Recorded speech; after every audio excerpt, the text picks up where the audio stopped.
ఓం శ్రీ సాయిరామ్. శ్రీమద్ భగవద్గీత 14వ అధ్యాయంలోని 8వ శ్లోకం గురించి ఈరోజు తెలుసుకోబోతున్నాం. సాయిరామ్. భగవానుడు గత శ్లోకములతో ఇలా అన్నారు: ఓ అర్జున, రజోగుణము దృశ్య విషయముల ఎడల ప్రీతిని కలుగజేయునదియు, తృష్ణను ఆసక్తిని కలుగజేయనదియు అని ఎరుంగుము. అయ్యది కర్మములందుల ఆసక్తి చేత ఆత్మను అనగా జీవును లెస్సగా బంధించి వేయుచున్నది. ఇక ఈరోజు చెప్పేటువంటి 8వ శ్లోకంలో భగవాన్ ఇలా అంటున్నారు: తమస్వజ్ఞానజం విద్ధి మోహనం సర్వదేహినాం ప్రమాదాలస్య నిద్రాభిస్తన్నిబధ్నాని భారత.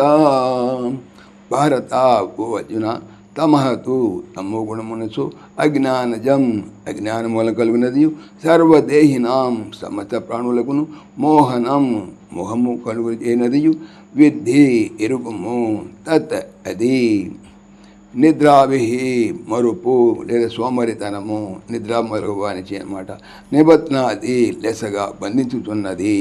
ఓ అర్జున, తమో గుణము అజ్ఞానమును కలుగునదియు, సమస్త ప్రాణుకులను మోహమును అనగా వివేకమును కలుగజేయనది ఎరుంగుము. అయ్యేది మరుపు సోమరితనము, నిద్ర మొదలగు వానిచే జీవుని లెసగా బంధించి వేయుచున్నది. సాయిరామ్.